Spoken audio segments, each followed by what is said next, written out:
नीतीश कुमार जी का सबसे बड़ा वोट महिला है, तो इससे बड़ा खतरनाक कि पाकिस्तान बना दो। इस पर एक्शन लेने चाहिए गवर्नमेंट को। आपको क्या पता कि दर्द क्या होता है वोट लेना।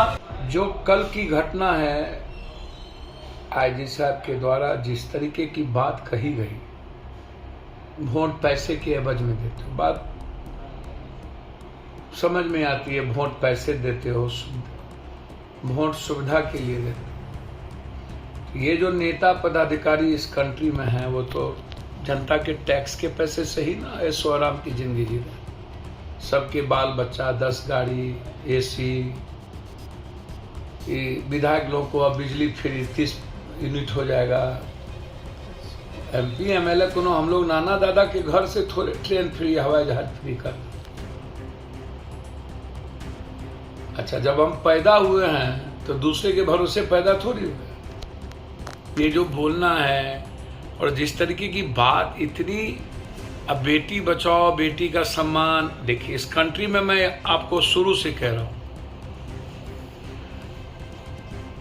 अपने अपने तरीके से महिलाओं का डिफिनेशन तय किया जाता है बेटियों के बारे में।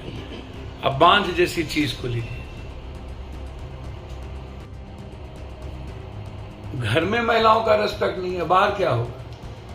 हमें हर आदमी को महिलाओं को ऊंचा सम्मान ही नहीं, अपने से ज्यादा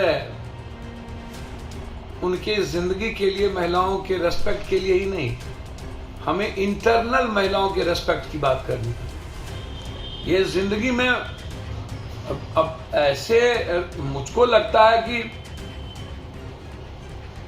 पूरी फ्रीडम और आजादी हमेशा ऐसे लोगों को मिलते रहे, 10 सालों तक, 15 सालों तक, 7 सालों तक एक ही जगह पर, और वो विभाग भी आज तक नहीं सुधरा। कभी के पाठक के नाम पर, कभी इनके नाम पर, कभी किसी के नाम पर, कभी हरजीत जी के नाम पर, हरजोत जी के नाम पर। भैया, और भी लोग हैं ना।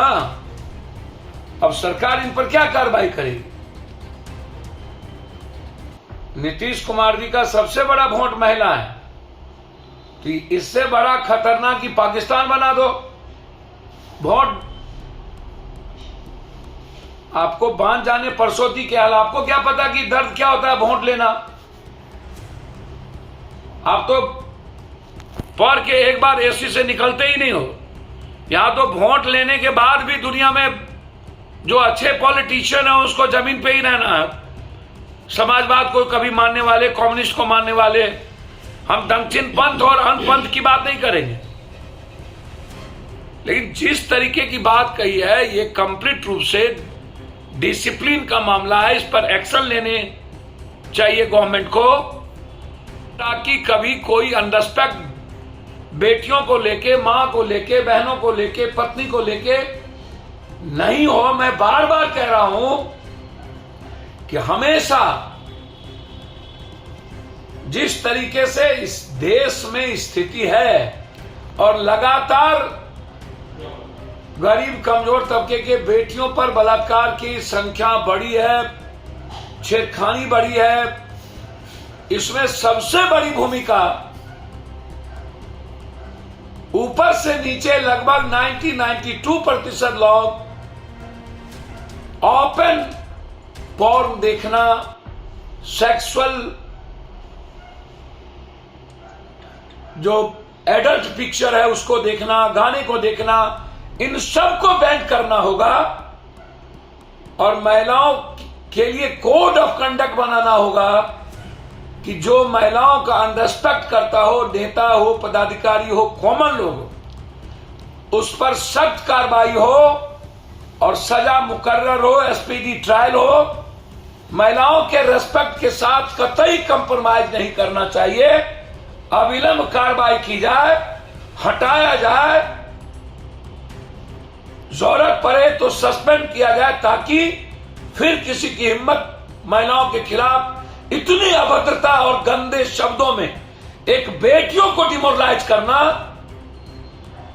यह खतरनाक है, यह सही नहीं है। बेटी के साथ जनता के बारे में जिस तरीके की बात कही गई, वो भी सही नहीं। इतने चहेते अफसर हैं सरकार के, और इस तरह की बात करना, ये कहीं ना कहीं क्या पॉलिटिक्स से जुड़ा हुआ कुछ है? सर नहीं, इसमें राजनीति है, व्यक्ति, इसको राजनीति से कतई मत जोड़।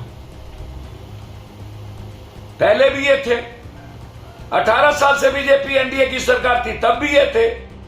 उसके पहले भी लालू यादव जी के समय में थे, कलेक्टर रही हैं। मैं हरजीत कौर जी से ऐसी उम्मीद नहीं करता था, लेकिन उनको सलाह देता हूं।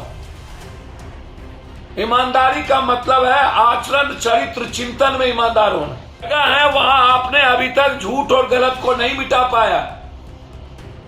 पूरा बिहार जमीन माफिया, बालू माफिया, ये लोग पर्यावरण के और चीजों को, और बड़ी बड़ी पूंजीपति लोग डायल्यूशन को सही नहीं किया। उन्होंने कंप्लीट